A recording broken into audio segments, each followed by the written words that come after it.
దేవుని వాక్యాన్ని మనం ఈరోజు ధ్యానం చేద్దాం. చిన్న మాట ప్రార్థన చేస్తాను.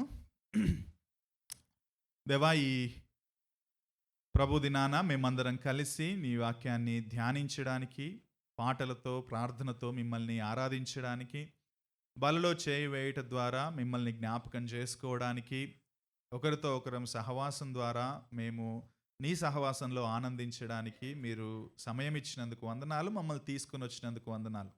కొంతమంది రాలేకపోయారు. వారి ప్లేసెస్లో అక్కడ స్థానిక సంఘాలకు అటెండ్ అవుతున్నారు. దేవా, వారిని కూడా మీరు దర్శించండి. దేవా, ఈ సమయంలో ముఖ్యంగా మేము ఇంతకుముందు మాట్లాడుకున్నట్టుగా సంఘ నాయకత్వం, కొత్త నాయకులను మీరు ఎన్నుకోవడానికి సంఘానికి సహాయం చేశారు. దేవా, వాళ్ళందరూ చాలా సూటిగా స్పష్టంగా ఓటింగ్ వేయడం జరిగింది. వారిని మీరు పురికొల్పి బలపరిచినందుకు కూడా మీకు థ్యాంక్స్ చెబుతున్నాం. దేవా, మేము ఎవ్వరం బలహీనులం కాదు. దేవా, మరి కార్యం చేసేది నడిపించేది మీరే కాబట్టి ఇదిగో బ్రదర్స్ అందరినీ మీ హస్తాల్లో పెడుతూ వాళ్ళని ఇంకా షార్పెన్ చేయండి. వాళ్ళ బలహీనతల్లో మీరు బలపరచండి.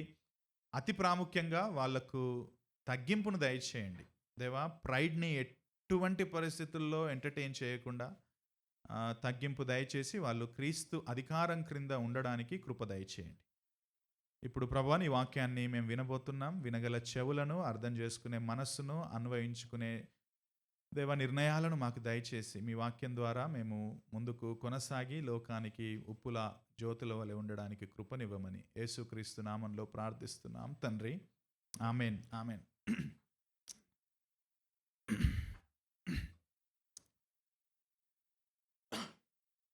రైట్. ఆదికాండం 4వ అధ్యాయంలో మనం నేను చేసిన గత సర్మన్లో దేవుడు తన వాగ్దానాన్ని 3వ అధ్యాయం 15వ వచనంలో ఆయన చేసిన వాగ్దానాన్ని కొనసాగించడానికి కయీను ద్వారా, హేబేలు ద్వారా అది కానప్పుడు, లేకపోతే ఆ తర్వాత ఆ లైన్లో వచ్చిన లామేకు అతిపెద్ద పాపం చేసినప్పుడు ఇంకా ఏ విధంగా ఆ వాగ్దానాన్ని నెరవేర్చబోతున్నాడు అన్న ఒక క్లైమాక్స్లో దేవుడు ఆ వాగ్దానానికి కొనసాగింపుగా ఆదాము హవ్వలకు మరొక కుమారుణ్ణి దయచేశాడు అని చదివాం. ఆ కుమారుడు ఎవరు అంటే షేతు అని మనం గత ప్రసంగంలో చూసాం. ఆ టైంలో కూడా జరిగింది ఏంటంటే టెక్నాలజికల్గా కావచ్చు, లేకపోతే సోషల్గా కావచ్చు, అభివృద్ధి ముందుకి కొనసాగడం మనం చూసాం. అప్పుడే నగరాలు నిర్మించబడడం జరిగింది. వివిధ వృత్తులు చేసేవారు మొదలవ్వడం కూడా మనం ఆ రోజు చూసాం. ఒక రకంగా humanity and also technology and social reforms ఆ మొదటి 3 అధ్యాయాలు లేకపోతే 4వ అధ్యాయంలోనే మొదలవ్వడం అనేది మనం గత సర్మన్లో మనం చూసాం. కానీ అక్కడే లామేకు గురించి మనం మాట్లాడినప్పుడు ఏం మాట్లాడామంటే అభివృద్ధి ఏ విధంగా పెరుగుతూ ఉందో పాపం కూడా అదే విధంగా విస్తరించి లామేకు ఆయన పాలిగామి అంటే బహుభార్యత్వం అనే విషయాన్ని కూడా పాపం కూడా పెరుగుతుంది అనేది మనం చూసాం. సో 4వ అధ్యాయం అక్కడ మనం ముగించాం. ఇప్పుడు మనం 6వ అధ్యాయానికి వస్తున్నాం. మరి 5వ అధ్యాయాన్ని ఏం చేశారన్నా అనంటే 5వ అధ్యాయంలో ప్రాముఖ్యంగా ఏముందంటే ఆ లైన్లో వచ్చిన సంతానాల గురించి రాయబడింది. ఓకే, మీరు 5వ అధ్యాయాన్ని చూస్తే ఆ తర్వాత మొత్తం సంతానం ఒకరి తర్వాత ఒకరు ఎవరిని కన్నారు, వారు ఎన్ని సంవత్సరాలు బ్రతికారు అన్న విషయాన్ని ప్రాథమికంగా మోషే గారు అక్కడ రాస్తారు. మొదటి వచనాలను చూస్తే 5వ అధ్యాయంలో మీరు 5వ అధ్యాయం మొదటి వచనాలని చూస్తే ఇప్పటిదాకా 3 అధ్యాయాల్లో చెప్పిన దాన్ని మళ్ళీ పారాఫ్రేజ్ చేస్తాడు. మళ్ళీ పారాఫ్రేజ్ చేసి దేవుడు ఈ విధంగా చేశాడు, ఈ విధంగా ఆదాము హవ్వలు దేవునికి వ్యతిరేకంగా పాపం చేశారు, ఆ తర్వాత కుమారులు పుట్టారనేది మళ్ళీ అక్కడ పారాఫ్రేజ్ చేసిన తర్వాత ఆ లైన్లో వచ్చిన నెక్స్ట్ జనరేషన్స్ వాళ్ళు జీవించిన సంవత్సరాలను 5వ అధ్యాయంలో మోషే గారు ప్రస్తావిస్తారు. ఆ తర్వాత మీరు చివరి వచనాల దగ్గరికి వస్తే 5వ అధ్యాయంలో చివరి వచనాలని చూడండి. అక్కడ చివరి వచనాల్లో ఏమని ఉంటుందంటే లెమెకు, బై ద వే ఈ లెమెకు తర్వాత మనకు 4వ అధ్యాయంలో ఉన్న లెమెకు సేమ్ లెమెకు కాదు, డిఫరెంట్ లెమెక్లు వాళ్ళు. ఓకే, సో ఈ లెమెకు లాస్ట్లో 5వ అధ్యాయం చివరిలో ఉన్న లెమెకు ఎవరిని కన్నాడని ఉందంటే అక్కడ నోవాహును కనెను అని ఆ అధ్యాయం నోవాహు ప్రస్తావనతో ముగించబడుతుంది 5వ అధ్యాయం. ఓకే, మీకు అందరికీ నేను ముందే చెప్పాను, మోషే గారు రాస్తున్నప్పుడు ఈ విధంగా చాప్టర్స్ డివిజన్స్ లేవు. అసలు ఓల్డ్ టెస్టిమెంట్‌లో లేవు, న్యూ టెస్టిమెంట్‌లో గూడా లేవు. ఎప్పుడైతే నూతన నిబంధన రచయితలు, పాత నిబంధన రచయితలు ఈ అధ్యాయాలు, పుస్తకాలు రాసారో వాళ్ళు రాసుకుంటూ పోయారంతే. తర్వాత వీటిని 66 పుస్తకాలుగా ఎప్పుడైతే చర్చ్ కౌన్సిల్ చేసిందో, వాళ్ళు తర్వాత పుస్తకాలుగా, అధ్యాయాలుగా, వచనాలుగా విభజించారు. సో, మోషే గారు మొదటి 4 అధ్యాయాలు రాసి, మళ్ళీ 5వ అధ్యాయంలో ఎవరికి రాస్తున్నాడు? ఇశ్రాయేలీయులకు రాస్తున్నాడు ఈ మాటలు. రాస్తూ మళ్ళీ జ్ఞాపకం చేస్తున్నాడు. దేవుడు ఈ విధంగా చేశాడని చెప్పి, ఆ తర్వాత సంతానం గురించి రాసి చివర్లో నోవాహును కనెను అని చెప్పి నోవాహు ప్రస్తావనతో అక్కడ ఆగుతాడు. ఆగిన తర్వాత ఇప్పుడు మనం 6వ అధ్యాయం దగ్గరికి వస్తాం. 6 నుంచి 9 అధ్యాయాలు గనుక మీరు చూస్తే 6-9 చాప్టర్స్ ఆఫ్ ద జెనసిస్ మీరు చూస్తే నోవాహు గురించి, నోవాహు ఓడను కట్టడం గురించి, ఆ ఓడ కట్టిన తర్వాత దేవుడు పెద్ద జలప్రలయం తీసుకురావడం గురించి, ఆ జలప్రలయంలో మొత్తం భూమంతా నాశనమైపోవడం, జంతువులు మరియు కొంతమంది 8 మంది మాత్రమే బతకడం, ఆ తర్వాత దేవుడు వాళ్ళ ద్వారా తన ప్రణాళికను కొనసాగించడం, చివరిగా దేవుడు నోవాహుతో నిబంధన చేయడం అనేది మనం చూస్తాం. 6-9 చాప్టర్స్లో జరిగే టోటల్ స్టోరీ ఇది. సో దీన్ని నేను ఒకటే ప్రసంగంగా చెప్దాం అనుకున్నాను. బట్ నేను కొన్ని క్లారిటీస్ ఇస్తే చాలా బాగుంటుంది సంఘానికి అన్న ఉద్దేశంతో బహుశా దీన్ని 2 లేదా 3 సర్మన్స్గా మళ్ళీ నేను విభజించాలని అనుకున్నాను. కాబట్టి చూద్దాం, ఒకవేళ 2 సర్మన్లు అయితే 2, లేకపోతే 3 అయితే 3. కానీ I want you people to understand, అల్టిమేట్గా దేవుడు మోషే ద్వారా రాయించిన సంగతులు అవి ఏంటి, దానిలో ఉన్న కొంత లోతైన సత్యాలేంటో నేను మీకు చెప్పే ప్రయత్నం చేస్తాను. ప్రతి డీటెయిల్ని మనం వివరణాత్మకంగా ఎక్స్ప్లెయిన్ చేయకపోవచ్చు. ఇద్దరిద్దరినే ఎందుకు తీసుకొచ్చారు, ఇద్దరిద్దరే వస్తే మళ్ళీ ఇన్ని జంతువులు ఎందుకు వచ్చాయి, సో అది పాయింట్. మోజెస్ దాని గురించి రాయట్లేడు. మోజెస్ రాస్తున్న పాయింట్ యాక్చువల్లీ అది mind boggling right, mind boggling. అసలు మోజెస్ నోవాహు ఉదంతాన్ని బట్టి చెప్పదలుచుకున్న ఒకే ఒక్క మాట నేను నెక్స్ట్ ప్రసంగంలో చెప్తాను. కానీ అది మెయిన్ పాయింట్. కానీ అక్కడ ఉన్న ప్రతి డీటెయిల్ దేవుడు మోషే ద్వారా దీనికోసమని రాయించినట్టుగా మనం అనుకోవద్దు. The main crux of the whole story ఏంటో మనం వచ్చే ప్రసంగంలో ఇంకా కాస్త వివరణాత్మకంగా చూసే ప్రయత్నం చేస్తాం. రైట్, ఒక శిష్యుడంట గురువు గారితో ఈ మాట అన్నాడంట. గురువుగారండి చాలామంది పాపం పాపం పాపం అని ప్రస్తావిస్తారు. ఆ పాపం చాలా భారమైనది, చాలా బరువు ఉంటుంది అని చెప్పి చాలామంది అంటూ ఉంటారు కదా గురువుగారు.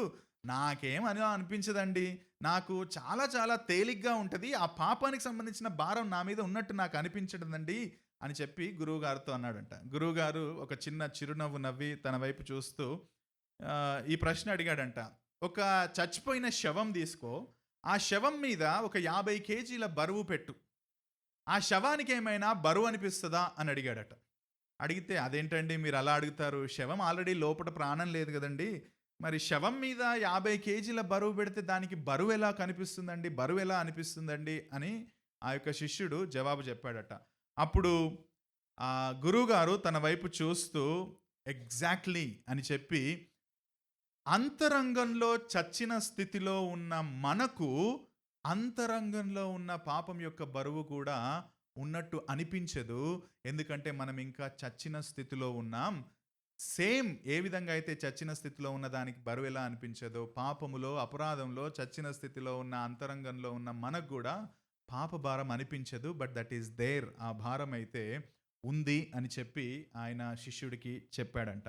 ఎందుకు ఈ యొక్క ఇలస్ట్రేషన్ నేను వాడానంటే, ఇప్పుడు మనం మాట్లాడుకునే మాటలు దానికి సంబంధించిందే.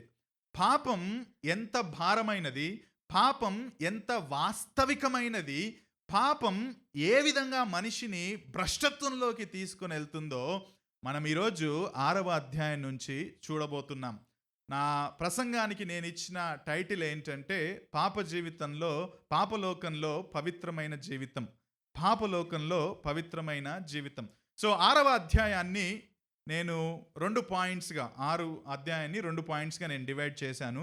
సో 6వ అధ్యాయంలో ప్రతి వచనం మనం చదవం, ఎందుకంటే దట్స్ అ స్టోరీ, మీ అందరికీ తెలుసది. కానీ నేను కొన్ని వచనాలను మీకు ఈరోజు చూపించి నా యొక్క ప్రసంగంలోని ప్రధానమైన పాయింట్స్ చెప్పే ప్రయత్నం చేస్తాను. So the first point from chapter 6 ఏంటంటే మానవ భ్రష్టత్వం. మానవ భ్రష్టత్వం. ఆదికాండం 6వ అధ్యాయం 1 నుంచి 6 వచనాలు. మీ బైబిల్స్లో మీరు చూసే ప్రయత్నం చేయండి.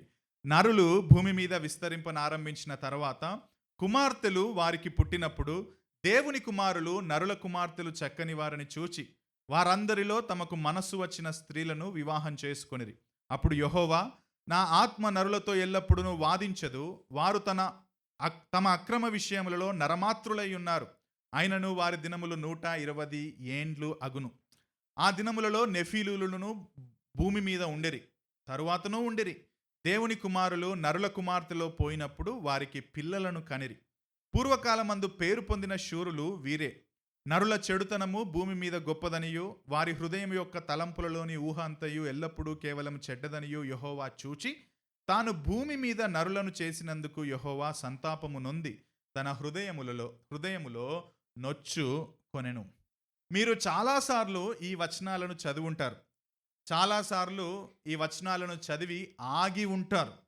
చాలాసార్లు ఈ వచనాలను చదివి ఆ వచన భాగానికి ప్రశ్నలు కూడా వేసి ఉంటారు. సో ఈరోజు ఆ ప్రశ్నలకు కొన్ని సమాధానాలను నేను నా మొదటి పాయింట్లో చెప్పే ప్రయత్నం చేస్తాను. సో మొదటి వచనం చూస్తే మనకేం అర్థమవుతుందంటే భూమి మీద మనుషులు విస్తరించడం ఆరంభమైంది. చాలా అభివృద్ధి జరుగుతుంది. కానీ మనం 5వ అధ్యాయంలో చూసినప్పుడు సంతానం వెంబడి సంతానం ఒక రకంగా ప్రజలు బాగా విస్తరించడం చూస్తున్నాం. ప్రజలు విస్తరించినప్పుడు 4వ అధ్యాయంలో చూసినట్టుగా పాపం కూడా విస్తరించడం అనేది అది కొనసాగుతూ ఉంది. అది లెమెకు నుంచి కూడా ప్రారంభమవుతూ ఉంది. సో ఈ వచనాల్లో కూడా ఆ పాపానికి సంబంధించిన ఒకటి కొనసాగింపుగా మోషే అక్కడ రాయడం చూస్తాం. అది ప్రస్తావించడానికి మోషే కొన్ని విషయాలను ముందు చెబుతాడు. ఏం చెప్పాడంటే, దేవుని కుమారులు నరుల కుమార్తెలు చక్కని వారిని చూచి వారందరిలో తమకు మనస్సుకు వచ్చిన స్త్రీలను వివాహము చేసుకున్నారు. అండ్ బై ద వే ఈ వచనాలు ఈ మొదటి 6 వచనాల్లో ఉన్న ఈ వచనాలు ఓల్డ్ టెస్టిమెంట్లో ఇంటర్ప్రెట్ చేయడానికి చాలా చాలా క్లిష్టమైన వచనాలు. One of the most difficult passage లేకపోతే verses to interpret in the Bible. ఎందుకంటే అక్కడ వాడిన పదజాలం హీబ్రూలో అది ఒక కన్క్లూజన్కి వచ్చే పదజాలం మోషే గారు వాడలేదు. కాబట్టి చాలా చాలా క్లిష్టమైనవి. ఎందుకు అనంటే అసలు అక్కడ వాడిన పదాలు చూడండి. దేవుని కుమారులు నరుల కుమార్తెలతో పోయినప్పుడు వివాహం చేసుకున్నారు అన్న మాట అక్కడ చూస్తాం. సో చర్చ్ హిస్టరీ మొత్తంలో, సంఘ చరిత్ర మొత్తంలో మీరు చూస్తే ఇప్పటికీ కూడా 2025కు కూడా ఈ దేవుని కుమారులు ఎవరు అనే విషయం మీద చర్చ కొనసాగుతానే ఉంది. ఎందుకంటే అక్కడ వాడిన పదాలు, దాంట్లో ఉన్న సంక్లిష్టత అది చాలా పెద్దది. దాన్ని సాల్వ్ చేయడం చాలా చాలా కష్టమవుతుంది. సో మొదటి శతాబ్దంలో డిఫరెంట్ ఒపీనియన్స్ ఉన్నాయి. ఇదిగో మన 2025లో కూడా ఈనాటికి ఆ ప్యాసేజ్ మీద చాలా చాలా విభిన్నమైన అభిప్రాయాలు ఉన్నాయి. చాలా డిఫరెంట్ అభిప్రాయాలు ఉన్నాయి.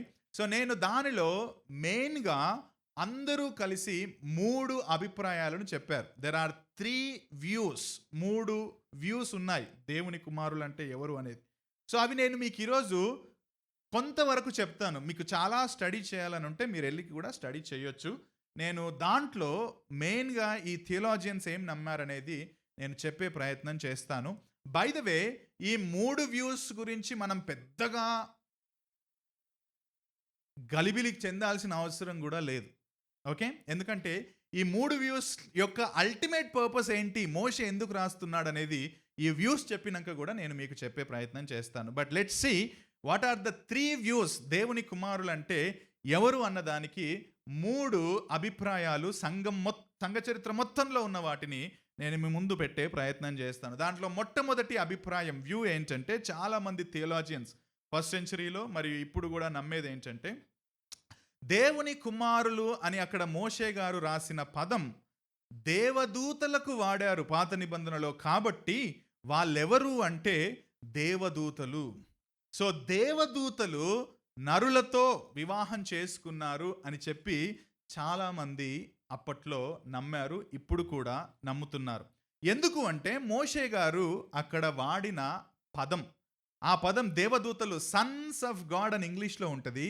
దాన్ని బైబిల్లో మిగతా ప్లేసెస్లో కూడా దేవదూతలకు వాడారు కాబట్టి మోషే ఇక్కడ దానికే వాడారు అని చెప్పి చాలామంది అన్నారు. ఎక్కడ వాడారు అని అంటే యోబు 1వ అధ్యాయం 6వ వచనం. మనందరికీ తెలుసు, దేవుని సన్నిధికి అపవాది వస్తాడు. అపవాదికి ముందు యాక్చువల్లీ దేవదూతలు వస్తారని ఉంది. దేవదూతలు వచ్చినప్పుడు వారితో కూడా అపవాది వచ్చాడు అన్నది 1వ అధ్యాయం 6వ వచనంలో మనం చూస్తాం.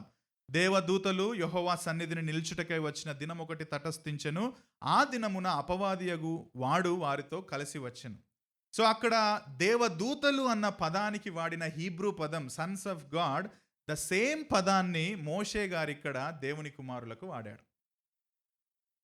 2వ అధ్యాయం 1వ వచనంలో మళ్ళీ సేమ్ రెండవసారి కూడా దేవదూతలు యెహోవా సన్నిధికి వస్తారు. అక్కడ వాడిన హీబ్రూ పదం కూడా సేమ్ పదం మోషే గారు వాడారు.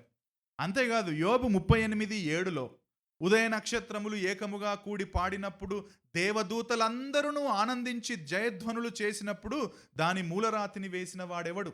దేవుడు అంటున్నాడు, నేను మూలరాతిని వేశాను, సృష్టిని నేను చేశాను.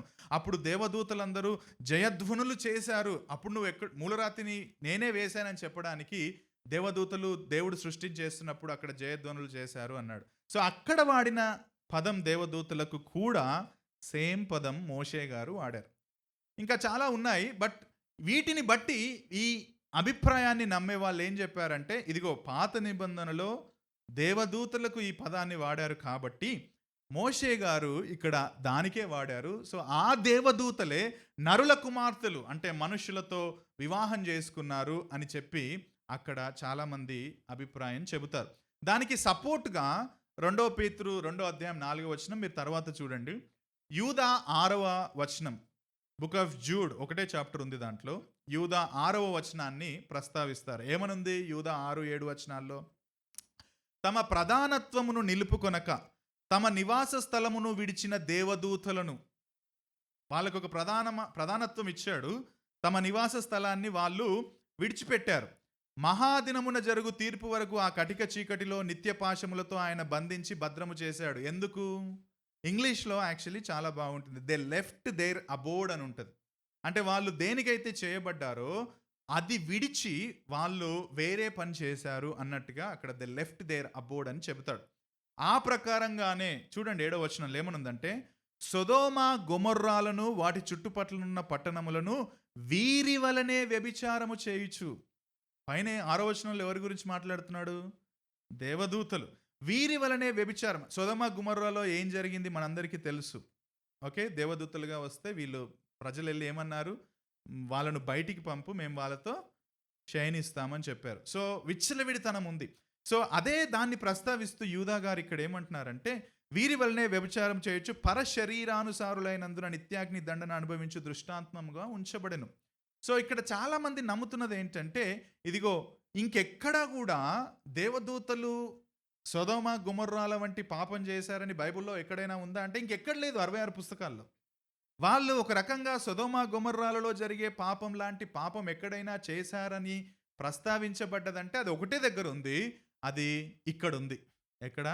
మోషే గారు చెప్పిన 6వ అధ్యాయంలో ఉంది అని చెప్పి చాలామంది ఇదిగో ఇది దేవదూతలే, వాళ్ళు దేనికైతే చేయబడ్డారో అది దాన్ని విడిచిపెట్టేశారు. సొదొమ గొమొర్రాల వలె వాళ్ళు కూడా నరుల కుమార్తెలతో వ్యభిచారం చేశారు, పాపం చేశారు, కాబట్టి ఇది దేవదూతలు నరులకు మధ్య ఉంది అని చెప్పి చాలామంది నమ్మారు. ఎవరు నమ్మారు? జస్ట్ చెప్తున్నాను అంతే. ఏడబ్ల్యూ పింక్ నమ్మారు, రే స్టెడ్మన్ నమ్మారు. మన టైంలో చూస్తే జాన్ మెకార్థర్ కూడా he believes that it is angels marrying humans అనేది ఆయన కూడా నమ్ముతారు. బై ద వే చాలామంది నెఫీలీయులు, మీరు కింద చూస్తే అక్కడ నెఫీలీయులు అని ఉంటుంది, వాళ్ళు చాలా శూరులు. వీళ్ళు కూడా వీళ్ళ కలయిక ద్వారా పుట్టారని కూడా చాలామంది చెబుతారు. సో దీన్ని 100% కరెక్ట్గా ఎక్స్ప్లెయిన్ చేయగలుగుతాం. అసలు ఎట్లా జరుగుతుంది ఇది అని అంటే, people say that we can not explain everything. ప్రతిదీ కూడా మనం పూర్తిగా అర్థ వివరణ చేయడం, మన మన మన మనస్సులకు అది ఎలా అని అనిపించడం అనేది సాధ్యం కాకపోవచ్చు అని చెప్పి అని అంటారు. సో దీనికి ఒక స్ట్రాంగ్ రీజన్ వాళ్ళు ఏమిస్తారంటే, వినండి జాగ్రత్తగా. చాలా జాగ్రత్తగా వినండి. ఎందుకంటే చాలా లోతైన సత్యాలు. దయచేసి మీరు మైండ్ ఇక్కడ పెడితేనే అది అర్థమవుతుంది కాబట్టి చాలా జాగ్రత్తగా వినండి. నేను అందుకే చాలా మెల్లిగా చెప్పే ప్రయత్నం చేస్తున్నాను. ఆదికాండం 3:15లో దేవుడు వాగ్దానం చేశాడు. ఏమని వాగ్దానం చేశాడు? నీ సంతానానికి స్త్రీ సంతానానికి వైరం కలుగజేస్తాను. నువ్వు మడమ మీద కొడతావు, ఆయన నీ తల మీద కొడతాడు అని చెప్పాడు. చెప్పిన తర్వాత ఇమ్మీడియట్గా ఆ తల మీద కొట్టేవాడు ఎవరు అనుకున్నారు? ఆదాము హవ్వలు కయీన్ అనుకున్నారు. కానీ కయీను ఏమయ్యాడు? తర్వాత మర్డరర్ అయ్యాడు. కయీన్ తర్వాత కయీన్ రాలేదు, ఇంకెవరైనా వస్తారా అని వెయిట్ చేశారు. ఆ తర్వాత లెమెకు వచ్చాడు. బహుశా లెమెకు అని అనుకున్నారు, కానీ లెమెకు ఏం చేశాడంటే తనను కొట్టిన వాడిని చంపేశాడు. ఇంకా మర్డర్ వాడు 7 టైమ్స్ చేస్తే నేను 77 టైమ్స్ చేస్తాను, అంతేకాదని చెప్పేసి ఇమ్మొరాలిటీ, ఇంకా పాపం చేయడం మొదలయ్యింది. సో అప్పుడు వీళ్ళు అనుకున్నారు ఆదామవ్వలు, మరి దేవుడు వాగ్దానం చేశాడు కదా, ఎవరు ఈ స్త్రీ సంతానంగా రాబోతున్నారు అంటే, అప్పుడు దేవుడు వాళ్లకు సంతానం ఎవరినిచ్చాడు? షేతునిచ్చాడు. సరే షేతునిచ్చాడు, చూద్దాం షేతు మరి ఒకవేళ ఆ నిబంధనను నెరవేర్చబోతున్నాడా అనేది మనం తర్వాత చూద్దాం. కానీ ఈ షేతు సంతానం ద్వారా, లేకపోతే అల్టిమేట్గా దేవుని వాగ్దానాన్ని నెరవేర్చడానికి ఒక వ్యక్తి మాత్రం రావాలి కంపల్సరీ. అవునా కదా? ఆ వ్యక్తి వస్తే ఏమవుతుంది? ఆ వ్యక్తి వస్తే సాతానుకి అంటే ఏంటి? సాతాను చాలా హ్యాపీ ఫీల్ అవుతాడా? సాతాను హ్యాపీ ఫీల్ అవ్వడు. సాతానుకి అది అటాక్. అవునా కదా? అపవాదికి is going to bruise, is going to wound him, ఆయనను గాయపరచడానికి రాబోతున్నాడు స్త్రీ సంతానం అని సాతానుకు దేవుడు చెప్పేశాడు అప్పుడు. సో సాతాను ఏం చేస్తున్నాడంటే, ఈ ఆర్గ్యుమెంట్ని సపోర్ట్ చేసే వాళ్ళ ఆర్గ్యుమెంట్ ఏంటంటే, సాతాను ఏం చేస్తున్నాడంటే ఆ సంతానము ద్వారా వ్యక్తి రాకుండా ఆపాలి. అలా చెయ్యాలంటే మనుష్యుల యొక్క ఆ సొసైటీని, లేకపోతే మానవులను ఏం చేయాలని చెప్పేసి అనుకున్నాడంటే పొల్యూట్ చేయాలని అనుకున్నాడు.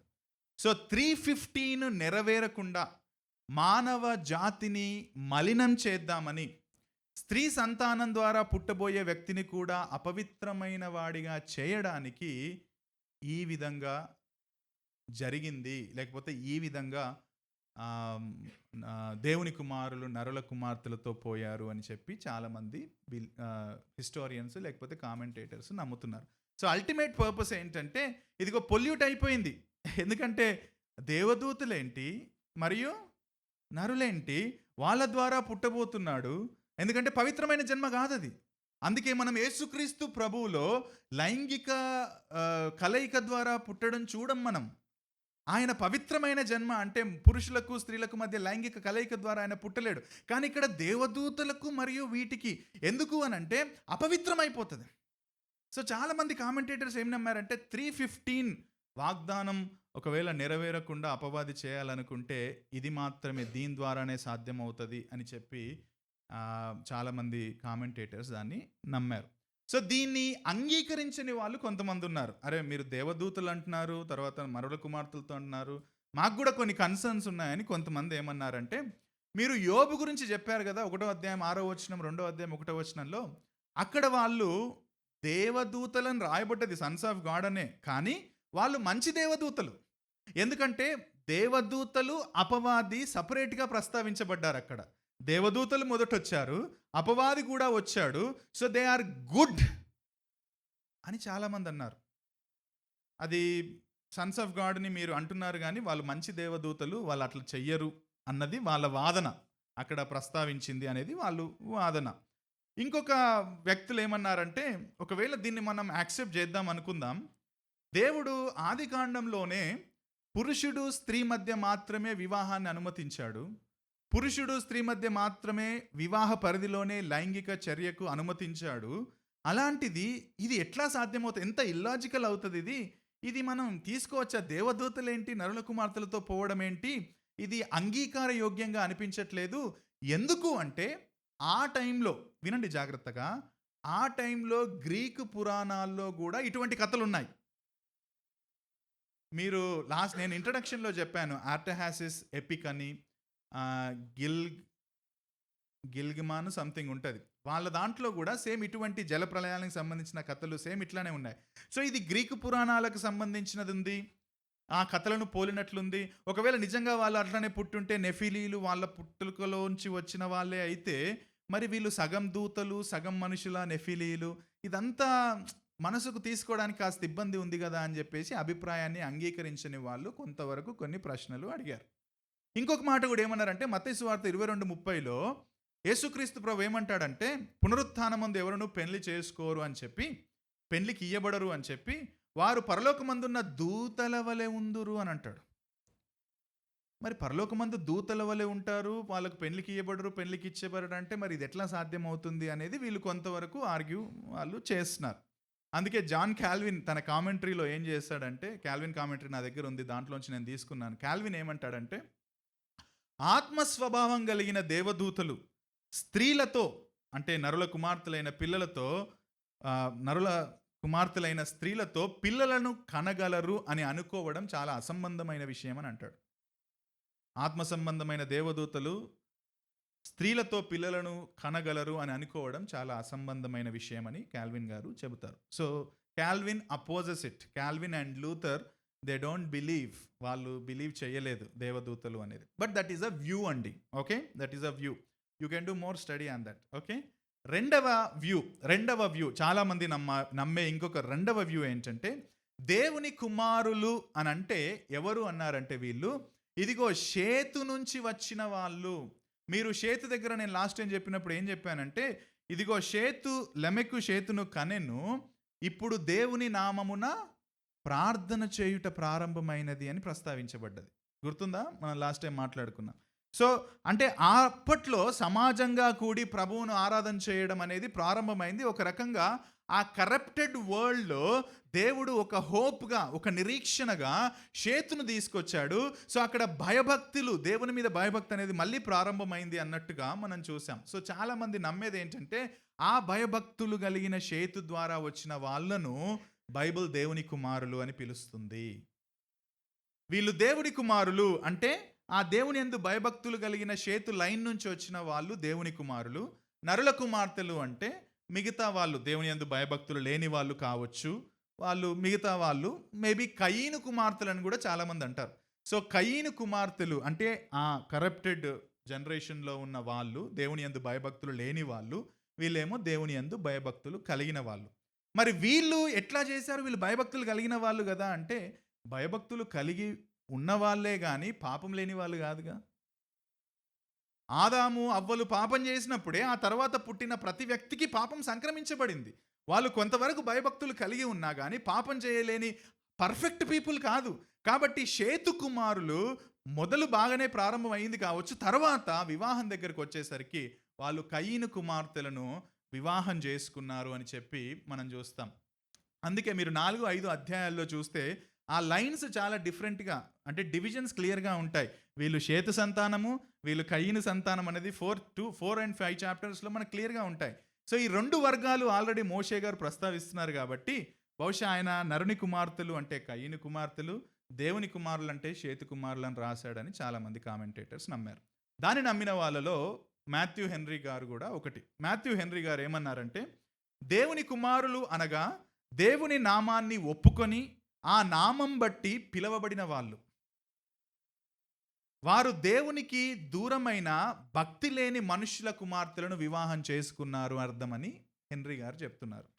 దేవుని నామం పెట్టబడిన వాళ్ళు, దేవుని నామం బట్టి పిలువబడిన వాళ్ళు దేవునికి దూరమై భక్తి లేని మనుషుల కుమార్తెలను వివాహం చేసుకున్నారు అని అన్నారు.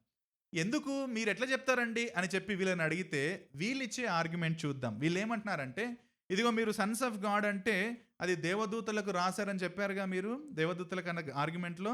కానీ అదే సన్స్ ఆఫ్ గాడ్ అన్న పదాన్ని బైబిల్లో పాత నిబంధనలో మనుషులకు కూడా వాడారు. అది ఎక్కడ వాడారు అంటే ద్వితీయోపదేశకాండం 14వ అధ్యాయం 1వ వచనం, డ్యూట్రానమీ చాప్టర్ 14 verse 1 చూడండి. మీరు మీ దేవుడైన యెహోవాకు బిడ్డలు గనుక అని అక్కడ వాడారు. ఎవరికి వాడారు? అది ఇశ్రాయేలీయులకు వాడారు. మీరు దేవుడైన యెహోవాకు బిడ్డలు అన్న పదాన్ని ఇశ్రాయేలీయులకు, ప్రజలకు ఉద్దేశించి ద్వితీయోపదేశకాండంలో వాడారు. అంతేకాదు హెసియా 1:10 కూడా ఇజ్రాయేలీయుల జనసంఖ్య అమితమై లెక్కలేని సముద్రపు ఇసుకంత విస్తారమగును. ఏ స్థలమందురు నా జనులు కారన్నమాట జనులు వారిది చెప్పుదురో ఆ స్థలములనే మీరు జీవము గల దేవుని కుమారులై ఉన్నారని వారితో చెప్పుదురు. జీవం గల దేవుని కుమారులై ఉన్నారు, సన్స్ ఆఫ్ గాడ్ అన్న పదాన్ని ఇదిగో మళ్ళీ ప్రజలకు వాడారు కదా, మరి ప్రజలను కూడా తీసుకోవచ్చు కదా అనేది వీళ్ళు సపోర్ట్ చేస్తున్నారు.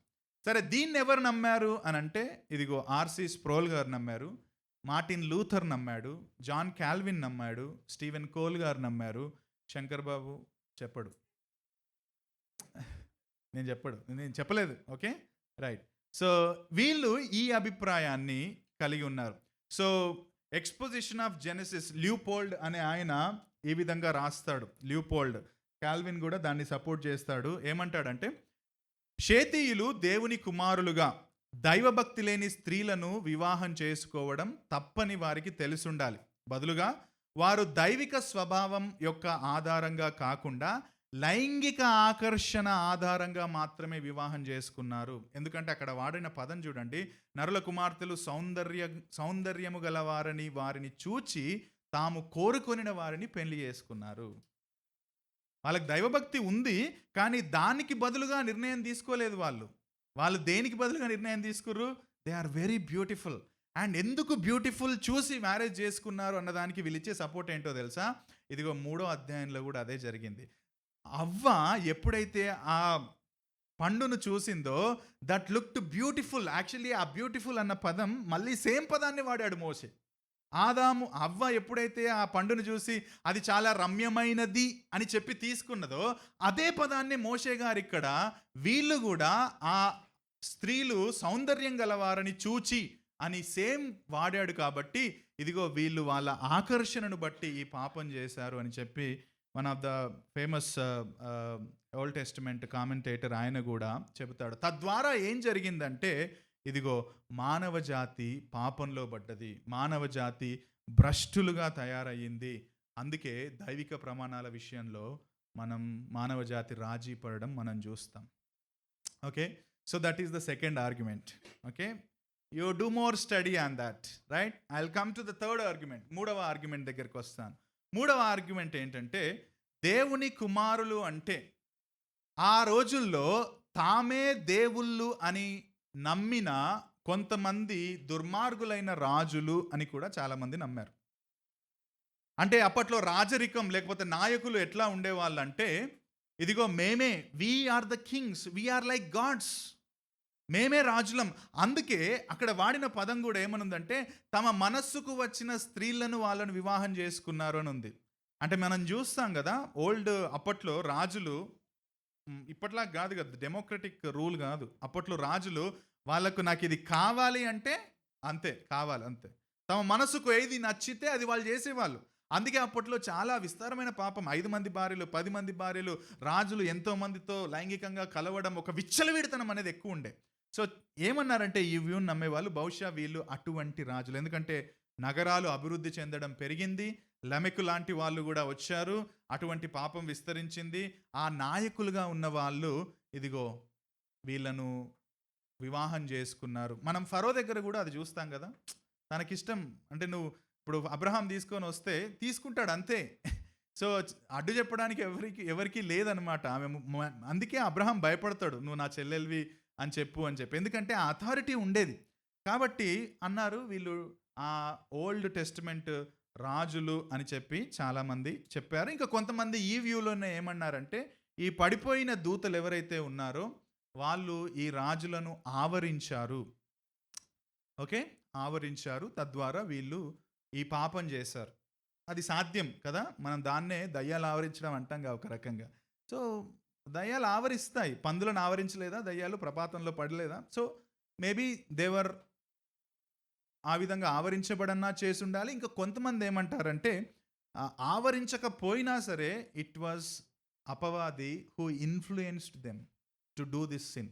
ఈ విధంగా చేయడానికి అపవాదే వారికి ప్రేరేపణ కల్పించాడు అనేది ఈ 3వ విషయానికి సంబంధించిన ఆర్గ్యుమెంట్. ఓకే, సో ఈ 3 ఆర్గ్యుమెంట్స్ మీరు ఇంకెక్కువగా చదవండి. డోంట్ కమ్ టు అరే ఇది ఎట్లయితుంది అట్లయితుంది అనేది. మనకు చాలా ప్రశ్నలు రావచ్చు, నేను చాలా లోతుగా చెప్పట్లేదు, బట్ మీకు ఈ 3 ఆర్గ్యుమెంట్స్ ప్రపంచ క్రైస్తవ చరిత్రలో ఇప్పటికీ కొనసాగుతున్నాయి. Some people believe this, some people believe this, some people believe this. You can do more study on that. దానివల్ల మన రక్షణకు సంబంధించి ఏం ప్రాబ్లం ఏం లేదు. కాబట్టి మీరు చదవండి ఇంకెక్కువగా చదివితే చాలా విషయాలు తెలుస్తాయి. కానీ వీటిని ప్రస్తావించడంలో మోషే యొక్క పర్పస్ ఏంటంటే, ఇటువంటి విభిన్నమైన అభిప్రాయాలు కలిగి మనం ఏదో గలిబిలి కావాలని ఆయన ఉద్దేశం కాదు.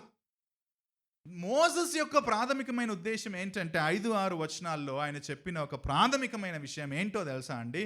నరుల చెడుతనము భూమి మీద గొప్పదనియు, వారి హృదయం యొక్క తలంపులలోని ఊహ అంతయు కేవలం ఎల్లప్పుడూ చెడ్డదనియు యెహోవా చూచి తాను భూమి మీద నరులను చేసినందుకు సంతాపము నొంది తన హృదయంలో నొచ్చుకున్నాడు. ఇప్పుడు జాగ్రత్తగా నా మాటలు వినండి. దేవుడు మనుషులను తన మహిమార్థమై జీవించడానికి చేశాడు.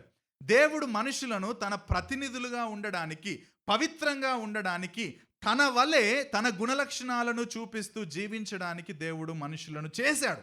కానీ ఎప్పుడైతే మనుషులు దేవునికి వ్యతిరేకంగా పాపం చేశారో, పాప స్వభావాన్ని వాళ్ళు అంతరంగంలో పుణికి పుచ్చుకున్నారో, ఆ రోజు నుంచి కూడా దేవునికి వ్యతిరేకమైన విధానంలో ప్రవర్తించడం, జీవించడం ప్రారంభించారు. వాళ్ళు అభివృద్ధిలో పెరుగుతున్నారు, టెక్నాలజీలో పెరుగుతున్నారు, కొత్త కొత్త భవనాలు కట్టుకుంటున్నారు, రోడ్లు విస్తరించబడుతున్నాయి, సంబంధాలు పెరుగుతున్నాయి. కానీ ఎట్ ద సేమ్ టైం ఏం జరుగుతుందంటే పాపం విస్తరిస్తుంది. ఈ 3 వ్యూస్ యొక్క అల్టిమేట్ ఏం జరుగుతుందంటే, నరులు తమ చెడుతనం విషయంలో ఎక్కువగా అభివృద్ధి చెందుతూ ఉన్నారు. వాళ్ళ హృదయంలో పాపం ఇంకెక్కువగా విస్తరించి విస్తరించి విచ్చలవిడితనానికి అది ఎక్కువగా కొనసాగబోతుంది అని చెప్పి అక్కడ మోషే ఆ పాయింట్తో ఆ 6వ అధ్యాయాన్ని మొదలు పెడుతున్నాడు. అంతేగాని వీటి గురించి మనం ఏదో మల్లగుల్లాలు పట్టాలన్న ఉద్దేశంతో ఆయన అక్కడ మాటలు రాస్తలేడు. ద పాయింట్ ఏంటంటే, విస్తారంగా పాపం చేస్తున్న ప్రజల హృదయ పాప పరిస్థితిని మోషే అక్కడ ప్రస్తావిస్తున్నాడు. ఒక రకంగా మీలో చాలామంది వినే ఉంటారు, టోటల్ డిప్రావిటీ, ఓకే, సంపూర్ణ భ్రష్టత్వం అన్న సిద్ధాంతం మనకు ఆదికాండంలోంచే మొదలయ్యింది.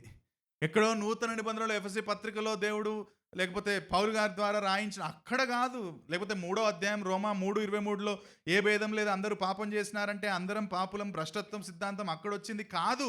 జెనసిస్లోనే, ఆదికాండంలో అప్పటి నుంచే నరుల చెడుతనం వాస్తవికమైనది, లేకపోతే అది రియల్ అన్న సంగతి మోషే ఇక్కడ ఎస్టాబ్లిష్ చేస్తున్నాడు. ఈ మాట చెప్పనివ్వండి, మీలో కూర్చున్న వాళ్ళలో లేకపోతే బయట కూడా సమాజంలో చాలామంది ఏమనుకుంటారంటే, మనిషి బేసిక్గా చాలా మంచోడండి, చాలా మంచోడు, అతని పరిస్థితులు, చుట్టుపక్కల ఉన్న పరిస్థితులు, లేకపోతే వాళ్ళ ఇంట్లో పరిస్థితులు, లేకపోతే వాళ్ళ చుట్టుపక్కల ఉన్న ప్రజలు వాళ్ళని ఇన్ఫ్లుయెన్స్ చేశారు కాబట్టే వాళ్ళు తప్పులు చేస్తున్నారు, వాళ్ళని ఇన్ఫ్లుయెన్స్ చేస్తున్నారు కాబట్టే వాళ్ళు పాపం చేస్తున్నారు. అబద్ధం తప్పేముందండి, అబద్ధం ఆడకపోతే వాళ్ళని సేవ్ చేయలేం మనం, కాబట్టి తప్పేముంది. సో పరిస్థితులు అట్లున్నాయి కాబట్టి పాపం చేస్తున్నారు, కానీ మంచోడండి బేసిక్గా అని చాలామంది అంటారు. కానీ బైబిల్ చాలా సూటిగా చెప్తుంది, బేసిక్గా మంచోడు అనేవాడు ప్రపంచంలో ఎవ్వడు లేడు. Nobody, even pastor is not a మంచోడు. ప్రసంగం చేసినంత మాత్రాన పాస్టర్ మంచోడు అనొద్దు, పూజలు చేసినంత మాత్రాన పూజారి మంచోడు కాదు, నమాజ్ చేసినంత మాత్రాన ముల్లా మంచోడు కాదు. ఇవన్నీ తర్వాత వచ్చినాయి, మన బాధ్యతలు అవి.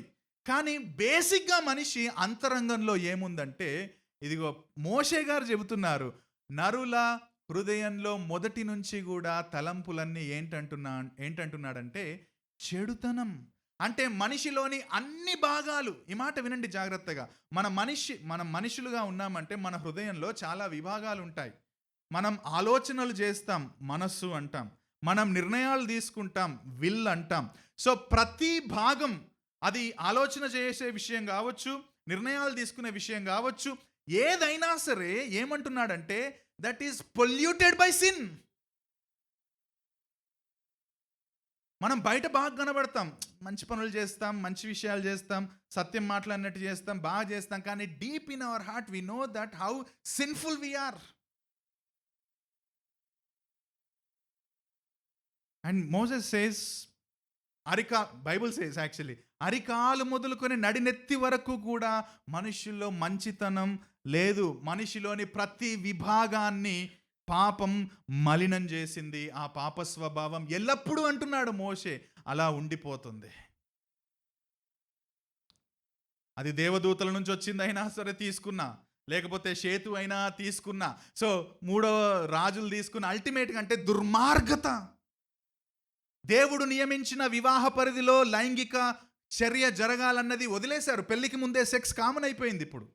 అండ్ బై ద వే, ఆ రోజు జరిగిన పాపానికి ఈ రోజు జరిగిన పాపానికి పెద్ద తేడా ఏం లేదు. ప్రతి తరంలో ప్రతి యుగంలో the same sexual immorality is there. విచ్చలవిడితనం, పెళ్లికి ముందే సెక్స్ చేసుకోవడం, పెళ్లికి ముందే దగ్గరగా కలవడం, ఏముంది సొసైటీ అట్లా చేస్తుంది కదా, దాన్నే అంటుంది బైబుల్ విచ్చలవిడితనం అని. అది ఈ రోజు వచ్చింది కాదు, ఆ రోజు కూడా ఉంది. పైగా యేసుక్రీస్తు ప్రభు టైంలో కూడా అదే చెప్తున్నాడు. యేసుక్రీస్తు ప్రభు ఏమన్నాడో తెలుసా? జాగ్రత్తగా వినండి ఒకసారి, తీయండి లూకాసు వార్త 17వ అధ్యాయం 26-27 వచనాల్లో. లూక్ చాప్టర్ 17, 26, 27లో సేమ్ విషయాన్ని ప్రస్తావిస్తాడు యేసుక్రీస్తు ప్రభు. ఏమంటున్నాడో చూడండి. నోవాహు దినములలో జరిగినట్టు, ఇదిగో ఇదే నోవాహు దినములలో అంటే మనం ఇప్పుడు 6వ అధ్యాయంలో మాట్లాడుకుంటున్నట్టు మనుష్య కుమారుని దినములలో జరుగును అంటే ఈజ్ టాకింగ్ అబౌట్ ఈ సెకండ్ కమింగ్, రెండవ రాకడ గురించి మాట్లాడుతున్నాడు. నోవాహు ఓడలోని వెళ్ళిన దినం వరకు జనులు తింటా ఉన్నారంట, త్రాగుతా ఉన్నారంట, పెండ్లాడుచు పెండ్లికి ఇయ్యబడుచున్నారంట. అంతలో జల ప్రళయము వచ్చి వారందరినీ నాశనం చేశాను. ఇంకేం లేదు, పాపం. ఇష్టం వచ్చినట్టు తినడం, ఇష్టం వచ్చినట్టు తాగడం, సంబంధాల పట్ల ఒక సరైన అవగాహన లేకపోవడం, విచ్చలవిడి లైంగిక చర్యలు పాల్గొనడం, అట్లా చేస్తూ ఉన్నారంట. జలప్రలయం వచ్చి వారందరినీ నాశనం చేశారు. సో ఇన్ అదర్ వర్డ్స్ ఏం చెప్తున్నాడో తెలుసా? దేవుని భయం విడిచిపెట్టి దేవునికి వ్యతిరేకంగా విచ్చలవిడి జీవితం గడుపుతూ దేవుని హెచ్చరికలను పక్కన పెట్టేశారు. ఇప్పుడు కాదు, ఇదంతా మనకి ఇప్పుడు అనిపిస్తుంది కదా. మన చుట్టూ కూడా ఇదిగో ఇటువంటి విచ్చలవిడి లైంగిక చర్యలు పాల్గొనే వాళ్ళు, ఇటువంటి మోసాలు చేసే వాళ్ళు, అబద్ధాలు చెప్పే వాళ్ళు, ఇవన్నీ చూసినప్పుడు ఎట్లా అసలు సొసైటీ ఇంత ఘోరంగా ఎట్లా తయారైందని అనుకుంటాం కదా. అది ఈరోజు ప్రాబ్లం కాదు, ఆ రోజు ప్రాబ్లమే. యేసుక్రీస్తు ప్రభు ఉన్నప్పుడు ప్రాబ్లమే. యేసు ప్రభు రాకడకు ముందు జరిగేటప్పటి వరకు కూడా అదే ప్రాబ్లం. ఎందుకంటే the human heart is sinful. మన హృదయం చెడుతనం ఉన్నప్పుడు సొసైటీ ఎందుకు మంచిగా ఉంటుంది? సొసైటీ అంటే మనుషులే కదా. నువ్వు బాగలేకపోతే సొసైటీ ఎట్లా బాగుంటుంది? కమ్యూనిటీ ఎట్లా బాగుంటుంది? సో నీ హృదయం చెడుతనం ఉన్నప్పుడు సొసైటీ కూడా బాగుండదు. So that is a problem from years, centuries. ఒక రకంగా చెప్తే ఏంటో తెలుసా? వీఆర్ సిన్ఫుల్, సంపూర్ణంగా భ్రష్టులం. మనలో ఏ మంచితనం లేదు. మనం మంచి పనులు చేయొచ్చు అంతే, కానీ మన మంచి పనులు మన అంతరంగంలో ఉన్న చెడుతనాన్ని కొట్టేయవు. నువ్వు 100 మందికి సహాయం చేసి కాదు, నువ్వు ఒక 5 ఇండ్లను దొంగతనం చేసి 5 ఇండ్లలో ఒక 5 కిలోలు దొరికింది, నువ్వు కరోడ్పతివి. ఆ కరోడ్పతి డబ్బు తీసుకెళ్ళి ఒక 5 స్లమ్ములన్నీ మంచిగా చేపించు, అక్కడ స్కూళ్ళు కట్టించు, అన్నీ చేపించు. నువ్వు దొరికినావు అనుకో, సార్ ఏమైంది బాబు, దొంగతనం చేశామంటే, అవును సార్ దొంగతనం చేశాను, 5 కిలోలు చేశాను, బట్ మీకు విషయం తెలియదు సార్, తెలుసా ఆ స్లమ్ములన్నీ నేనే చేయించా, రోడ్లు బాగా చేయించా, స్కూల్కి పిల్లలకు మంచి బ్యాగులు ఇచ్చా. మీకు ఇంకో విషయం తెలుసా? అసలు మీ గవర్నమెంట్ వాళ్ళు ఏం చేయట్లేదు, ఆ గవర్నమెంట్ స్కూళ్ళల్లో టాయిలెట్స్ కట్టించా. అరే అవునా, సూపర్, అసలు నువ్వు చాలా మంచి పని చేసావు, నువ్వు దొంగతనం చేసావు, బట్ ఇగో ఇది మంచి పని చేసావు కదా, పర్లేదు నాన్న, అప్పో ఎంజాయ్ చేయి. మళ్ళీ దొంగతనం చేసి మళ్ళీ ఇంకొక 10 స్లమ్ములు మంచి చేయని వదిలేస్తాడా అండి జడ్జి? వదిలేస్తాడా? వానంత చెత్త జడ్జి ఇంకొకడు ఉండడేమో వదిలేస్తే. ఆయన మంచి న్యాయాధిపతి కాదు ఆయన. ఎందుకంటే నువ్వు ఎన్ని మంచి పనులు చేసినా సరే, కానీ నువ్వు చేసిన చెడుతనం నీ మంచితనాన్ని కొట్టేయదు. చెడుతనం ఈజ్ రియల్. వీఆర్ చెడు in our heart. We have చెడు ఇన్ అవర్ హార్ట్. మనం ఎన్నన్నా బయట బాగా చేయొచ్చు, కానీ మన మంచి పనులు, మన చెడు హృదయం మన మంచి పనుల్ని తీసి వేయలేదు. ఇది ఈరోజు సమస్య కాదు, ప్రతి తరంలో ఉన్న సమస్య. అందుకే మోషే గారు 6వ అధ్యాయం 5వ వచనంలో అంటున్నాడు, నరుల చెడుతనం భూమి మీద గొప్పది. ఈ భూమి మీద గొప్పది డబ్బు కాదు. ఈ భూమి మీద గొప్పది ల్యాండ్ కాదు, రియల్ ఎస్టేట్ కాదు. ఈ భూమి మీద గొప్పది మనుష్యులు కూడా కాదు. ఏంటో తెలుసా? ఈ భూమి మీద ఈ వచనం ప్రకారం గొప్పది ఏంటంటే నరుల చెడుతనం గొప్పది. వారి హృదయంలోని తలంపులలోని ఊహ అంతా ఎల్లప్పుడూ చెడ్డది అట. మళ్ళీ రిపీట్ చేస్తాడండి మోషే గారు. 8వ అధ్యాయం 21వ వచనం చూడండి. మనం ఈ 3 అధ్యాయాలు కూడా అప్పుడప్పుడు చూస్తాం. 8వ అధ్యాయం 21వ వచనంలో కూడా ఏమంటాడు? నరుల హృదయాలోచన వారి బాల్యము నుండి చెడ్డది. అందుకే చిన్నపిల్లలు మన్ను తిన్నావా అంటే వాడి ముఖం మీద మన్ను కనబడుతూనే ఉంటుంది, వాని పెదాలకు మన్ను ఇటు మంచి కనబడుతూనే ఉంటుంది. తిన్నవారా అంటే లేదు నేను తినలేదు అంటాడు. అరే నువ్వు కనబడుతుందిరా అంటే నేను తినలేదు అంటాడు. అంతే ఆడు. ఎవడి నేర్పాడు వాడికి అబద్ధం చెప్పడం? నేర్పాడు? అది తల్లిదండ్రులు కూర్చోబెట్టి నేర్పుతారా? నేర్పరు. సో వాడు అబద్ధం ఎట్లా చెప్తున్నాడు అంటే ఇదిగో నరుల హృదయాలోచన వారి బాల్యము నుండే చెడ్డది. మనకు అబద్ధాలు చెప్పడానికి ఏం ట్రైనింగ్ అవసరం లే. బూతు వీడియోలు చూడడానికి కూడా ట్రైనింగ్ అవసరం లే మనకు. మీకు ఇంకో విషయం కూడా చెప్పనివ్వండి, మన కాంటెక్స్ట్ కాబట్టి చెప్తున్నా. పెళ్ళికి ముందు సెక్స్ చేయడానికి కూడా మనకెవరు ట్రైనింగ్ ఇవ్వరు. మనకు మేము చేసేస్తాం, అవసరం లేదు వాటిలో మనకు ట్రైనింగ్. ఎందుకంటే మన హృదయాలోచన బాల్యము నుండే అది పెరుగుతుంది. చెడ్డ పనులు చేయడానికే మనం ముందుంటాం. ఎందుకంటే our heart is sinful. We may do lot of good things outside, but inner our heart we are depraved people. అందుకే అంటాను బేసిక్గా అందరు మంచోళ్ళే అంటే నేను అంటాను బేసిక్గా మంచోడు ఎవడు లేడు ఇక్కడ. బేసిక్గా ఎవడు మంచోడు లేడు ఇక్కడ. ఏ కులానికి చెందిన, మతానికి చెందిన, ప్రాంతానికి చెందిన, దేశానికి చెందిన అందరూ irrespective of the background we are all sinful people on this planet. మనందరం కూడా భ్రష్టులం. మనం హృదయంలో చెడుతనాన్ని ఎవ్రీడే పోగేసుకొని పైకి మాత్రం పరిశుద్ధులుగా పవిత్రులుగా జీవించే నటనా కౌశలులం మనం. బాగా యాక్ట్ చేస్తాం మనం బయట, లోపల మాత్రం అంత కంపే. అందుకే క్రీస్తు ప్రభుల వారు మార్క్స్ వార్త 7:20-23 అంటాడు, మనుష్యుని లోపల నుండి బయలువెళ్ళునది మనుష్యుని అపవిత్రపరచును. లోపల నుంచి అంటే మనుషుల హృదయంలో నుండి దురాలోచనలు. ఒక వ్యక్తికి వ్యతిరేకంగా నువ్వు చెడ్డ ఆలోచన చేస్తున్నావంటే you are a sinful person. జారత్వము, నీది కానిది ఏవైనా నువ్వు కోరుకుంటున్నావు, వ్యభిచారం చేస్తున్నావంటే సిన్ఫుల్ పర్సన్. దొంగతనము, నీది కాని వస్తువు ఏదైనా సరే వాళ్ళ పర్మిషన్ లేకుండా నువ్వు తీసుకున్నా, అది పెన్సిల్ అయినా పేపర్ అయినా, నువ్వు దొంగవే. నరహత్యలు, నువ్వు చంపాల్సిన అవసరం లేదు. నువ్వు ఒక వ్యక్తిని మనసులో తీవ్రంగా ద్వేషిస్తే నువ్వు పాపివే. వ్యభిచారములు, లోభములు, చెడుతనము, కృత్రిమము, వికారము, మత్సరము, దేవదూషణ, అహంభావము, ఇవన్నీ కూడా లోపలి నుండి వస్తాయి. ఇవి మనిషిని అపవిత్రపరుస్తాయి. ఈ చెడ్డవనియు లోపల నుండే బయలు వెళ్ళి మనిషిని అపవిత్రపరచు. బయటికి బాగుండొచ్చు నువ్వు. ఒక్కసారి కూర్చొని హూ ఆర్ యూ ఇన్సైడ్ ధ్యానం చేయి. అప్పుడు బయటికి వచ్చేది శాంతి, సమాధానం కాదు, ధ్యానం చేస్తే రావాల్సింది. చాలామంది ధ్యానానికి ఎందుకు వెళ్తున్నారంటే శాంతి కాదు. నువ్వు ధ్యానం చేసి నీ హృదయాన్ని చూడు, నువ్వెంత చెడు వ్యక్తివో తెలుస్తుంది. మన చుట్టూ ఉన్న అవినీతి, మన చుట్టూ జరుగుతున్న హత్యలు, మన చుట్టూ జరుగుతున్న వ్యభిచారాలు, మన చుట్టూ జరుగుతున్న మోసాలు, ఇవన్నీ చూసినప్పుడు మనకు కలిగే ప్రశ్న ఏంటంటే ఎందుకు ఇలా జరుగుతున్నాయి? మా హాస్పిటల్లో రెగ్యులర్గా పోక్సో కేసులు వస్తున్నాయి. పోక్సో కేసులు అంటే మీకు తెలుసు కదా, చిన్నపిల్లల్ని రేప్ చేయడం రెగ్యులర్గా జరుగుతున్నాయి. ఇన్ని పోక్సో చట్టాలు తీసుకొచ్చినా సరే ఆగట్లేదు అది. అసలు ఎలా చేస్తున్నారు ఇవి? ఎలా జరుగుతున్నాయి ఈ హత్యలు?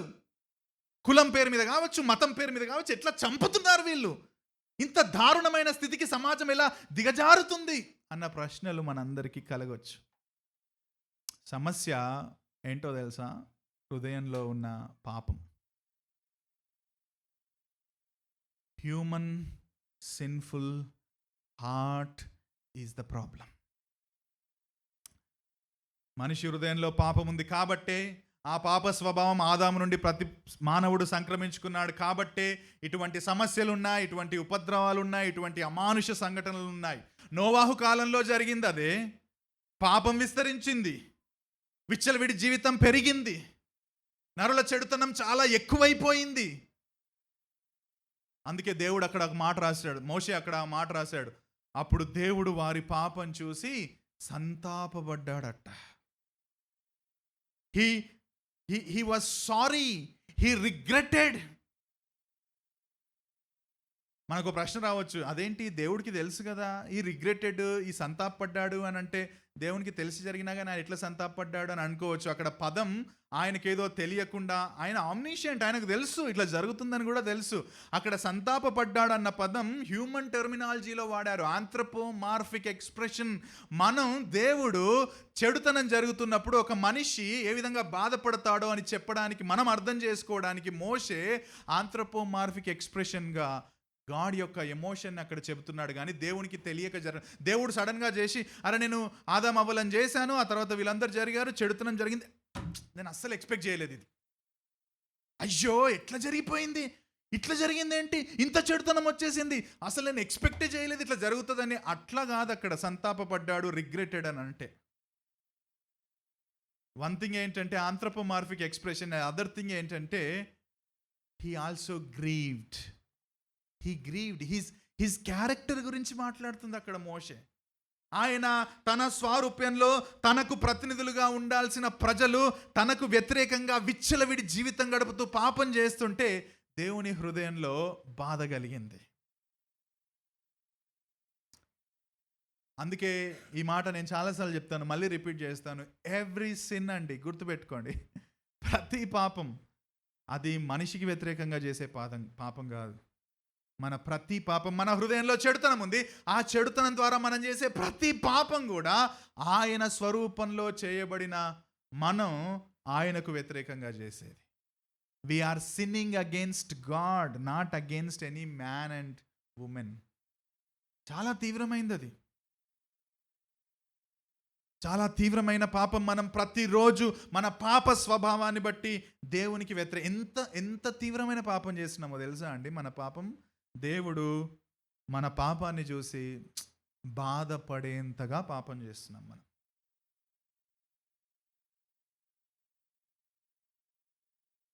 దేవుడు మన పాపాన్ని చూసి, నాకు తెలుసులే వీళ్ళు పాపం చేస్తారు, అది కాదు character of God. He is a God who is loving and patient. ఆ లవ్, ఆ పేషెన్స్లోంచి వచ్చేది ఏంటంటే, మనం పాపం చేసినప్పుడు ఆయన మనల్ని చూసి బాధపడతాడు. నా స్వరూపంలో నేను, నా ప్రతినిధులుగా ఉండడానికి నేను చేసిన ప్రజలు ఇంత తీవ్రంగా నాకు వ్యతిరేకంగా పాపం చేస్తున్నారని ఆయన బాధపడతాడు. God Greaves. అందుకే దావీదు బత్సెబాతో పాపం చేసినప్పుడు నాతాను వెళ్ళి ఆయనను కన్ఫ్రంట్ చేసినప్పుడు ఏమంటాడో తెలుసా?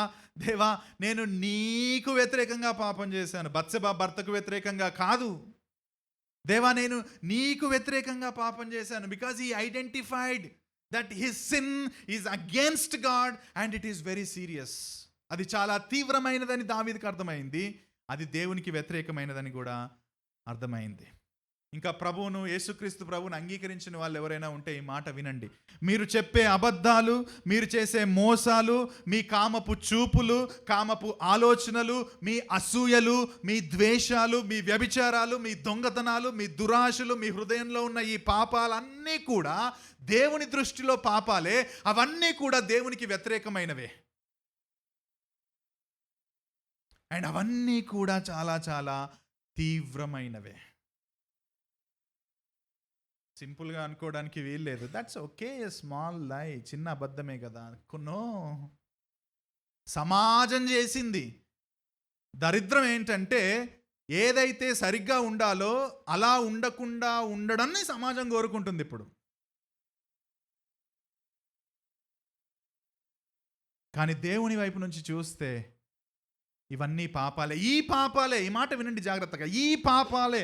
పర్లేదులే, అందరితో పాటు నేనున్నా అంటే అందరితో పాటు నువ్వు నరకానికి వెళ్తావు. ఈ పాపాలే మనల్ని నరకం తీసుకెళ్తాయి. అందరూ అనుకుంటారు క్రైస్తవులు ఏందే ఎప్పటికీ పాపం నరకం. ఎందుకో తెలుసా? That is reality. నీ కంప్యూటర్లో వైరస్ ఎంత రియలో పాపం అంత రియల్. వైరస్ లేదని చెప్పగలుగుతావా? యాంటీవైరస్ వేసుకొని చూడు, వర్క్ చేయగలుగుతావా? కనబడదు కదా, కనబడదు. కానీ ఉందది. అది ఉంది కాబట్టే, యాంటీవైరస్ ఉంది కాబట్టే నీకు వర్క్ చేసుకోవడానికి, నీకు శాలరీ రావడానికి కారణం. యాంటీవైరస్ లేకుండా వర్క్ చేసి శాలరీ వస్తుందా నీకు? పాపం ఈజ్ రియల్ అండ్ పాపం యొక్క ఫలితం ఈజ్ రియల్. ప్రభుని అంగీకరించిన వాళ్ళు ఎవరైనా ఉంటే, నువ్వు పాపంలో ఉన్నావు, నువ్వు అంగీకరించకపోవచ్చు, నువ్వు ఇప్పుడు కన్విన్స్ కాకపోవచ్చు, అంతే, period. But you are a sinful person and you are going to die. By the way, ఇక్కడ ఉండడానికి ఎవరు రాలే, సావడానికి వచ్చాం. పాపములోనే చస్తే where will you go? Bible క్లియర్గా చెప్తుంది ఏంటో తెలుసా? పాపం వలన వచ్చు జీతం మరణం, యేసు క్రీస్తును నమ్ముకుంటే నీకు నిత్య జీవం. So if you are an unbeliever, ప్రభుని అంగీకరించిన వాళ్ళు ఎవరైనా ఉంటే, లేకపోతే నామకార్థంగా సంఘానికి కొన్ని సంవత్సరాలుగా వస్తున్న వాళ్ళు ఉంటే, ఈ మాట వినండి. యేసు క్రీస్తును ఇదిగో నీ హృదయంలో ఉన్న పాప స్వభావాన్ని బట్టి, దేవా నేను పాపిని, ఐ నో మై హార్ట్, నా హార్ట్లో ఉన్న పాపం నాకు తెలుసు, వాడితో మంచిగానే మాట్లాడతాను, ఆమెతో మంచిగానే మాట్లాడతాను, కానీ ఆమె మీద నాకు అసూయ ఉంది, ద్వేషం ఉంది, ఆమె నన్ను గాయపరిచింది కాబట్టి నేను ఆమెను గాయపరచడానికి వెయిట్ చేస్తున్నాను. It's a sin. అవన్నీ పాపాలే. ఆ పాపాల్లో నువ్వు చనిపోతే నరకానికి వెళ్తావు. ఆ పాపాలు ప్రభు దగ్గరికి వచ్చి, దేవా నన్ను క్షమించు, నేను భ్రష్టురాలినే, కానీ ఇదిగో నువ్వు ఈ లోకానికి వచ్చావు. ఎవరు వచ్చారు? ప్రభువైన యేసుక్రీస్తు వారు ఈ లోకానికి వచ్చారు. ఆ భ్రష్టత్వం, నోవాహు కాలంలో ఉన్న భ్రష్టత్వం ఏదైతే ఉందో, అది మానవుడి నుంచి తొలగించడానికి, మానవుడికి ఆ భ్రష్టమైన మనస్సును తొలగించి నూతనమైన జీవాన్ని ఇవ్వడానికి, నూతన హృదయాన్ని ఇవ్వడానికి, యెహెజ్కేల్లో మనం చూస్తాం, రాతి గుండెను తీసి మీకు నూతన హృదయం ఇచ్చేదను. ఆ హృదయం ఇవ్వడానికి యేసుక్రీస్తు ప్రభు ఈ లోకానికి వచ్చాడు 2000 సంవత్సరాల క్రితం. సిలువ మీద మరణించాడు, తిరిగి లేచాడు. ఆయన అంటున్నాడు, పాప భారం మోస్తున్న సమస్త జనులారా, మీకు భారం ఉంది, మీరు చచ్చిన స్థితిలో ఉన్నారు, అది రియల్, మీకు అది అర్థం అవ్వట్లేదు, కానీ మీరు ఆగి ఆలోచించండి, ఇవన్నీ పాపాలు, ఇప్పుడు అది భారం, అది మీరు, కానీ ఆ భారాన్ని తొలగించడానికి నేను వచ్చాను. నా యుద్ధకు రండి, విశ్రాంతి నేను కలగజేస్తాను. ఒకవేళ అవి భారాలే కాదు, నేను ఇట్లనే బ్రతుకుతా అంటే బతకండి, నో ప్రాబ్లం ఎట్ ఆల్, మాకేం ప్రాబ్లం లేదు. చాలామంది అంటారు, క్రైస్తవులు ఏందండి ఇది చెప్తా ఉంటారు, అది చెప్తా ఉంటారు. వి లవ్ యూ మ్యాన్, మిమ్మల్ని ప్రేమిస్తున్నాం, నువ్వు మంచిగా బ్రతకాలని ఇష్టపడుతున్నాం కాబట్టి చెబుతున్నాం. లేదు నా ఇష్టం వచ్చినట్టు బ్రతుకుతా అంటే గో టు హెల్, అంతే. That is true. You go to hell, అంతే. You will go to hell, but we don't want you to go to hell. We love you. మేము ప్రార్థన చేస్తాం నీకోసం, నువ్వు దేవుని తెలుసుకోవాలి, నీతిగా బ్రతకాలి, అందుకనే మేము చెబుతున్నామని చెబుతాం, అంతే. సో ఇంకా అంగీకరించిన వాళ్ళు ఉంటే దయచేసి ఆలోచన చేయండి. ఒకవేళ మీరు అంగీకరించిన వాళ్ళైతే ఈ మాట వినండి. అంగీకరించిన తర్వాత కూడా, మీరు విశ్వాసులు అయిన తర్వాత కూడా, విశ్వాసురాళ్ళు అయిన తర్వాత కూడా, మీ పాపం, నా పాపం దేవునికి వ్యతిరేకమైనది, తీవ్రమైనది, దాని ద్వారా దేవుడు దుఃఖపడతాడు. ఎఫెసీ పత్రిక 4:30లో మనం చూసాం, విశ్వాసులకు పౌలు గారు రాస్తూ ఈ మాట అంటున్నాడు, మన దేవుని పరిశుద్ధాత్మను మీరు దుఃఖపరచకుడి. నేను రక్షించబడ్డాను, బైబిల్ చదువుతాను, ప్రార్థన చేస్తాను, పర్లేదు పాపం చేస్తే ఎలాగో రక్షించబడ్డాను.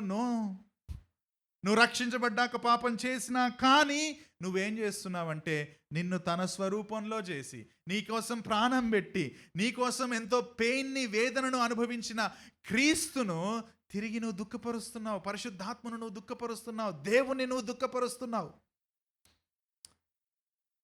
You know what, one of the end goal of a Christian ఏంటో తెలుసా అండి?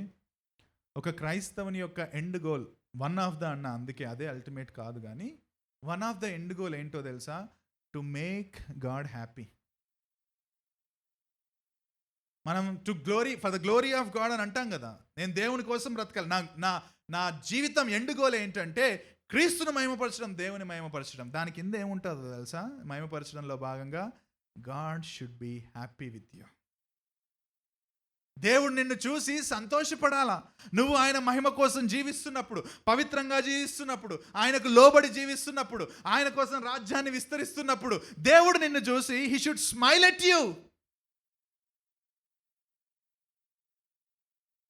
విచారకరంగా సంఘాల్లో చాలామందిని, లేకపోతే క్రైస్తవులు చాలామందిని చూసి ఐ అజ్యూమ్, నేను అనుకోవడం ఏంటంటే, దేవుడు ఇంకా దుఃఖపడుతూనే ఉన్నాడు. నా కోసం ప్రాణం పెట్టిన క్రీస్తును నేను దుఃఖపెడతా ఉన్నాను నా పాపాలతో. అది మనం అర్థం చేసుకోకపోతే పాపాలని మనం గ్రాంటెడ్గా తీసుకుంటాం. కొన్నిసార్లు కృపను కూడా గ్రాంటెడ్గా తీసుకుంటాం. ఎలాగూ ప్రభు క్షమిస్తాడు, పర్లేదులే. Dear brothers and sisters, every sin is going to grieve God who died on the cross for you for the same sin. ఏ పాపం కోసమైతే తీవ్రమైన బాధను వేదనను అనుభవించాడో ఆ క్రీస్తునే నీ పాపం ద్వారా రక్షించబడ్డ తర్వాత మళ్ళీ చేస్తూ నువ్వు దుఃఖపెడుతున్నావు. ఆయన ప్రేమను విలువలేని దానిగా తీసిపడేస్తున్నావు నువ్వు. ఇంకో విషయం చెప్పనా, ఆయన సిలువ మీద ఉమ్మేస్తున్నాం మనం. ఆయన సిలువ కార్యం మీద ఉమ్మేస్తున్నాం మనం. యేసుప్రభు సిలువకు వెళ్ళడానికి ముందు ఆయన సిలువను మోస్తున్నాడు, పాప భారాన్ని ఆయన మీద వేసుకున్నాడు. ఎవరి పాప భారం అంటే, ఇదిగో మన అందరి పాప భారం, మనుషులుగా పుట్టిన ప్రతి ఒక్కడి పాప భారం. కులం, మతం, ప్రాంతం భేదం దేవునికి ఉండయి. మనిషిగా పుట్టిన ప్రతివాడి పాప భారాన్ని ఆయన మోస్తున్నాడు. ఆయన వెళ్తా ఉంటే ఆయనను కొట్టారు కొరడాతోటి. ఎట్లా కొట్టారంటే, మన దగ్గర ఉన్న బెత్తం లాంటి కొరడా కాదు అది. ఆ కొరడ చాలా పేని మధ్యలో సీసపు ముక్కలు అంటుబెట్టారు. ఆయన వెళ్తా ఉంటే, కొడుతుంటే ఆయన చర్మము ఊసి బయటికి వచ్చేది. కొట్టి ఇట్లా తీసేవాళ్ళు. మీరు వెళ్ళి చూడండి ఆ మూవీ ప్యాషన్ ఆఫ్ క్రైస్ట్లో. కొట్టి ఇట్లా తీస్తే చర్మంతో పాటు కొంత మాంసం కూడా వచ్చేది. సో దుర్మార్గంగా ఆయనను కొట్టారు. ఆయన మీద సిలువ మన ముళ్ళ కిరీటం పెట్టారు. పెట్టి ఆయన మీద ఉమ్మేశారు. ఎవరి మీద ఉమ్మేశారండి? నీ కోసం ప్రాణం పెట్టిన యేసుక్రీస్తును మీద ఉమ్మేశారు. సో ఇదంతా ఆయన ఎందుకు తీసుకున్నాడు అంటే, ఇదిగో నువ్వు పాపం చేశావు, ఆ పాపానికి నరకానికి వెళ్తున్నావు, దేవుడు నిన్ను ప్రేమిస్తున్నాడు. ఆ ప్రేమ వ్యక్తపరచాలంటే ప్రాయశ్చిత్తం చెల్లించబడాలి. ఆ ప్రాయశ్చిత్తం అపవిత్రమైన వ్యక్తిది కాకూడదు, పవిత్రమైన వ్యక్తిది కావాలి. ఆ పవిత్రమైన వ్యక్తి కేవలం క్రీస్తు ప్రభు మాత్రమే. కాబట్టి వాటన్నింటినీ సహించి ఆయన వెళ్ళి సిలువ మీద మరణించి నీకు నిత్య జీవాన్ని, నిత్య రక్షణనిచ్చి, ఐ లవ్ యూ, నేను నిన్ను ప్రేమించాను, నీకోసమే చనిపోయాను, పాపం చెయ్యకు, నా కోసం పవిత్రంగా ఉండు అని చెప్పి శ్రేష్టమైన రక్షణను మన చేతిలో పెట్టాడు. మనలో సంపూర్ణంగా పాపం పోలేదు. We still struggle with sin. Nature ఉంది మనకు. కానీ that doesn't mean that we should do the same sin again and again. So every time we sin, ప్రతిసారి మనం పాపం చేసినప్పుడు, ఈ మాట వినండి అండి, అది చిన్నది కాదు పెద్దది కాదు, every sin is a sin against God. మనం పాపం చేసినప్పుడు మనం మళ్ళీ ఏం చేస్తున్నామంటే, యేసుక్రీస్తు సిలువ కార్యం మీద, ఆయన ఆల్రెడీ చనిపోయాడు, ఆయన సిలువ కార్యం మీద మనం ఒక రకంగా ఉమ్మేస్తున్న వాళ్ళం అవుతాం. That don't applies to me. చనిపోయావా, నాకు అప్లికబుల్ కాదులే అది. అంటే we are demeaning the death of Lord Jesus Christ on our behalf.